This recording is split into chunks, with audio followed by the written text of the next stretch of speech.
अब आमिर पर एक साथ 3 राज्यों में हुए धमाकों के सिलसिले में मुकदमा चलना शुरू होता है। यह मुकदमा दिल्ली, गाजियाबाद, रोहतक और सोनीपत के सेशन कोर्ट में चल रहा था। धमाकों के सिलसिले में आमिर के खिलाफ 22 मुकदमे दर्ज हुए थे।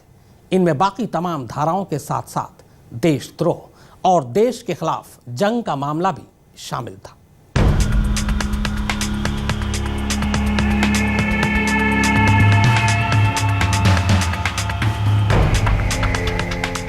मुकदमों की सुनवाई अपनी रफ्तार से चल रही थी। दिन, महीने, साल बीतते जा रहे थे। इस बीच जेल में आमिर ने पढ़ाई शुरू कर दी, लेकिन तोहमत ऐसा लगा था कि जेल में भी उसे सुकून से रहने नहीं दिया गया। ताने मारे गए कि आतंकवादी भी अब पढ़ाई करेगा। मैंने बीपीपी कोर्स किया, उसको क्लियर करने के बाद मैंने जो है बीए में दाखिला लिया, पॉलिटिकल साइंस और हिस्ट्री साइड से, और उसके साथ साथ CFN एक कोर्स होता है, उसमें दाखिला लिया। उधर 4 शहरों यानी दिल्ली, गाजियाबाद, रोहतक और सोनीपत में तमाम गवाहों और सबूतों के बीच मुकदमे की कार्रवाई जारी थी। शहर बेशक अलग अलग थे, पर यह दिल्ली, यूपी या हरियाणा पुलिस का ज्वाइंट ऑपरेशन नहीं था। आमिर की गिरफ्तारी से लेकर तमाम आरोप दिल्ली पुलिस की स्पेशल सेल ने लगाए थे। 1996-97 में 2 साल तक, 1.5 साल तक बम ब्लास्ट होते रहे जगह जगह, और पुलिस उनको सोल्व नहीं कर सकी कहीं भी। तो उन्होंने 1998 में फरवरी में जाकर के इनको पकड़ के और इनका एक डिस्क्लोजर स्टेटमेंट में लिखवा लिया, इनको और एक कुछ 2-4 लोगों को, और कि हमने जहां जितने भी ब्लास्ट किए, 30 ब्लास्ट हुए पूरे इसमें, कि हमने किए। इन 4 शहरों और 22 धमाकों के सिलसिले में पुलिस ने करीब 400 गवाहों की लंबी चौड़ी फौज खड़ी की थी। फिर वो वक्त भी आया जब एक एक कर अदालतों ने अपना फैसला सुनाना शुरू किया। सोनीपत, रोहतक और गाजियाबाद सेशन कोर्ट ने एक भी गवाह ने पुलिस की कहानी को सही नहीं ठहराया। लिहाजा इन तीनों ही अदालतों से आमिर बरी हो गया। तो कोई एविडेंस नहीं थी, कोई मान्य जो एविडेंस होती है जिसमें कि कोई सबूत हो इनके खिलाफ, कुछ नहीं था। लेकिन इनके जानबूझकर ये केस इसलिए लाद दिए कि पुलिस को ये दिखाना था कि देखिए जी, हमने इतने सारे केस सोल्व कर लिए। इसके अलावा दिल्ली में जितने जगह धमाके हुए थे, वहां भी कोई ऐसा गवाह नहीं मिला जिसने आमिर को बम रखते हुए देखा हो। जिन गवाहों को पुलिस ने धमाकों का चश्मदीद बताया था, वो भी अदालत में मुकर गए। गवाहों के अलावा पुलिस एक भी ऐसा सबूत पेश नहीं कर सकी जिससे आमिर का धमाकों से रिश्ता कायम किया जा सकता। यहां तक कि अब्दुल करीम टुंडा या किसी आतंकवादी संगठन के साथ उसके रिश्ते भी पुलिस साबित नहीं कर पाई।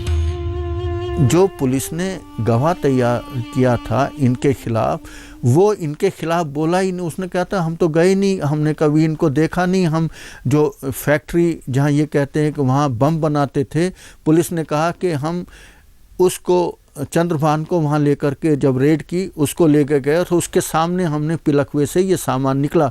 लेकिन जो गवाह जिसको कहते हैं कि उसके सामने हुआ, तो वो गवाह जा कर के कोर्ट में ये कहता है कि मैं तो वहाँ कभी गया ही नहीं। यानी उसने पुलिस के खिलाफ गवाही दी।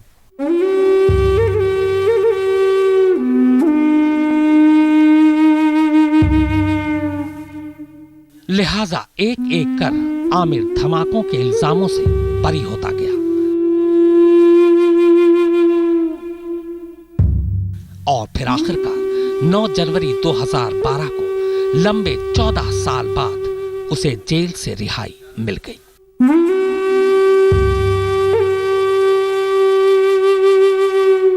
चौदह साल एक कमरे में पड़े रहे। मैं ज़्यादा सफ़र नहीं कर पाता, जल्दी थक जाता हूँ फिजिकली तौर पे। मेमोरी भी मेरी कुछ ठीक नहीं, भूल जाता हूँ कुछ याददाश्त। पहले से 2 साल में फ़र्क आया है, लेकिन अभी भी नॉर्मल नहीं हो पाता हूँ। चूंकि आमिर की गिरफ्तारी और आमिर के खिलाफ केस दिल्ली पुलिस की स्पेशल सेल ने तैयार किया था, लिहाजा हमने इस बारे में दिल्ली पुलिस के आला अफसरों से बात करने की तमाम कोशिशें की, पर दिल्ली पुलिस ने आमिर के बारे में बात करने से हमसे साफ मना कर दिया। आमिर बेशक अब आजाद है, वो घर लौट आया, लेकिन इन 14 सालों ने उसकी पूरी जिंदगी ही बदल कर रख दी। बाप को पहले ही खो चुका है, माँ बिस्तर से उठना तो दूर, ठीक से बोल भी नहीं पाती। और खुद आमिर 14 साल का जख्म उसके जहन में ऐसा घर कर गया है कि उसकी याददाश्त ही कमजोर हो गई। वो बीच बीच में अचानक सब कुछ भूल जाता है, बस कुछ याद रहता है तो वो जख्म जो इन 14 सालों ने उसे दी। वैसे आमिर को पुलिस, कानून या समाज से अब भी कोई शिकायत नहीं है। उसने सबको माफ कर दिया। वो अब एक नई जिंदगी जीना चाहता है और इसकी शुरुआत भी उसने कर दी। आमिर की हाल ही में शादी हो गई, पर हाँ, बस एक टीस अब भी उसके दिल में है, और वो ये कि सब कुछ होने के बाद भी उसकी जिंदगी के वो 14 साल कोई उसे लौटा नहीं पाएगा, कोई नहीं।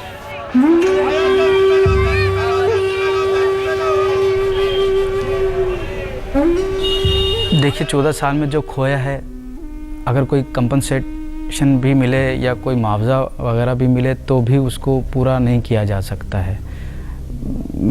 मेरे फादर को जो ज़ख़म और दर्द और रंज, दुख मिले, तकलीफ़ें मिली मेरी फैमिली को, वो उसकी कोई कीमत नहीं है। मेरे पापा दोबारा नहीं लौट के आ सकते, मेरी मम्मी की सेहत वापस नहीं लौट कर आ सकती।